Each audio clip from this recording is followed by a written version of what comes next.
नमस्कार दोस्तों, आप सबका फिर से स्वागत है जीके फैक्टोपीडिया में। इस वीडियो में हम जानने की कोशिश करेंगे कि जब हमारे जीवन में सब चीज़ें अच्छे से चलते रहती हैं, फिर अचानक से कुछ समस्याएं क्यों आती हैं, क्यों ऐसा लगता है कि हमारे साथ ऐसा हो रहा है। दोस्तों, अक्सर हम जीवन में सोचते हैं कि जीवन में ऐसा कोई पाप नहीं किया, फिर भी जीवन में इतना कष्ट क्यों आ रहा है, क्या ऐसा हो गया, हमारे साथ ही ऐसा क्यों हो रहा है। इन सब का उत्तर आपको इस वीडियो देखने के बाद ज़रूर मिलेगा। चलिए शुरुआत करते हैं। एक कहानी के जरिए मैं आपको समझाना चाहूँगा ये बात।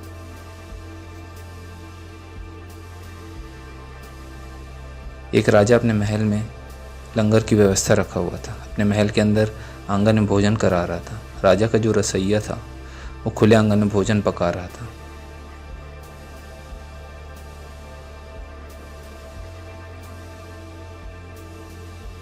उसी समय एक चील ऊपर आसमान में उड़ रहा था। उसने अपने पंजे में एक जिंदा सांप को लेकर राजा के महल के ऊपर से गुजर रहा था। तभी सांप ने अपनी आत्मरक्षा में चील पर जहर उगला। तो जैसे ही वह चील पर जहर गिरा तो उसके पंजे से सांप नीचे गिर गया।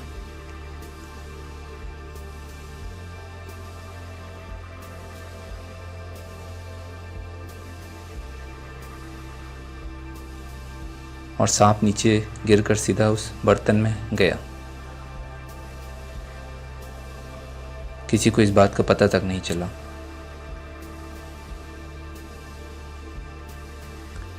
फिर क्या हुआ, जहरीला खाना खाने से ब्राह्मणों की मृत्यु हो गई। राजा को इस बात का बहुत दुख हुआ।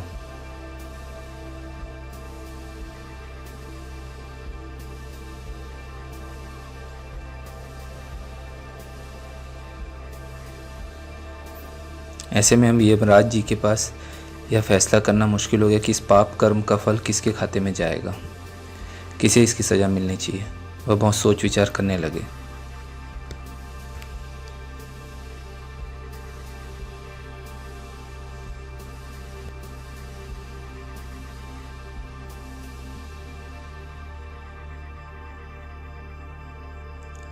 उन्होंने सोचा कि राजा के खाते में जाएगा जिसको पता ही नहीं था कि खाना जहरीला हो गया, या रसोइयों के खाते में जाएगा यह पाप का कर्म जिसको पता ही नहीं था कि खाना बनाते समय वह जहरीला हो गया है।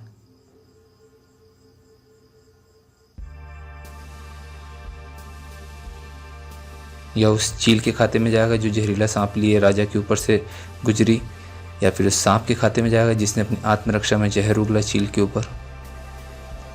यमराज जी ये सब सारी बातें सोचने लगे कि आखिर क्या किया जाए, ये पाप कर्म किसके खाते में लिखा जाए। यमराज इसका फैसला नहीं ले पा रहे थे।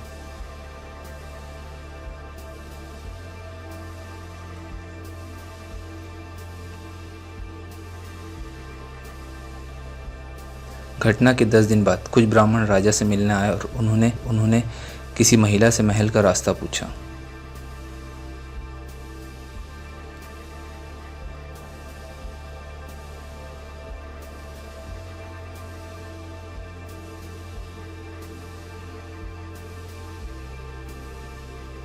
महिला ने महल का रास्ता तो बता दिया और ब्राह्मणों से यह भी कह दिया कि वह राजा आप जैसे ब्राह्मणों को खाने में जहर देकर मार देता है और बुलाता है ब्राह्मणों को और उनको खत्म कर देता है जहर खिलाकर।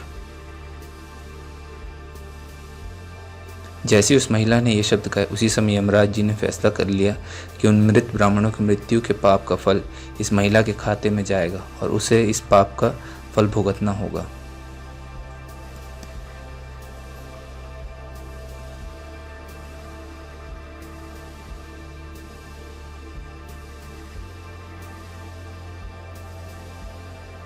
उसके बाद वहाँ बैठे यमदूतों ने यमराज जी से पूछा कि आखिर आपने ये निर्णय क्यों लिया। तो यमराज जी ने कहा, जब कोई की होता है तब उसे बड़ा आनंद मिलता है।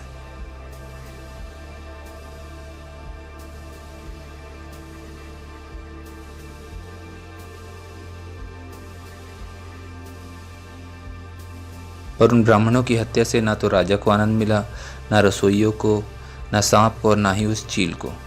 उन्होंने ये सब चीज़ें जानबूझकर नहीं की, ये सब तो अनजाने में हो गया।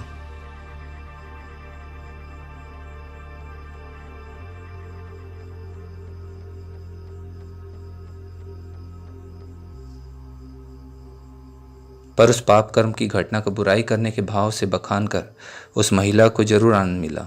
इसलिए राजा के उस अनजाने पाप कर्म का फल अब उस महिला के खाते में जाएगा।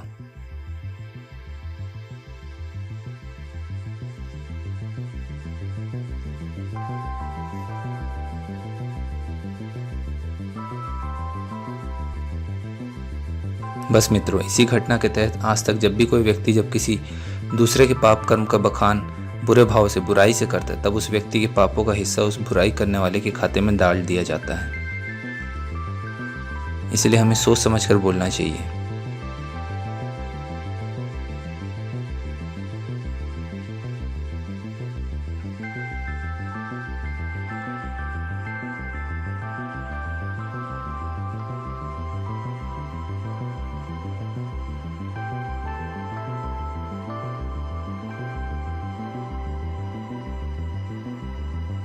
दोस्तों, अब आपको समझ में आ गया होगा जो मैं आपको समझाना चाहता था वीडियो के शुरू में, कि अक्सर हम जीवन में सोचते हैं कि जीवन में ऐसा कोई पाप नहीं किया, फिर भी जीवन में इतना कष्ट क्यों है। तो उसका कारण यही है।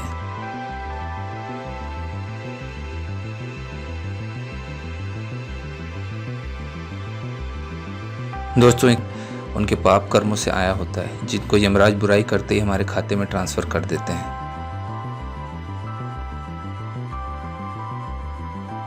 इसीलिए कहा जाता है हमेशा सोच समझकर हमें बोलना चाहिए, किसी की बुराई नहीं करनी चाहिए।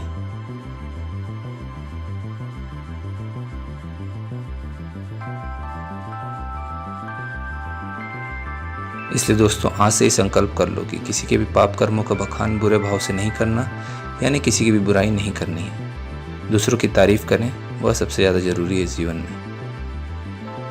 हमेशा अच्छी चीज़ों की तारीफ करनी चाहिए हमें।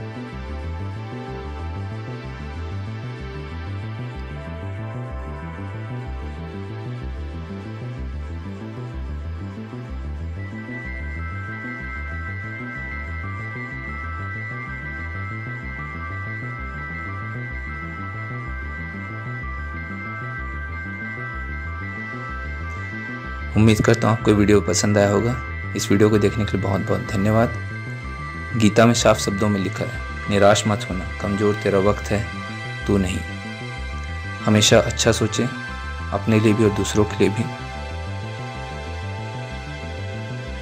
और हमारे चैनल को सब्सक्राइब करें, इस वीडियो को शेयर करें।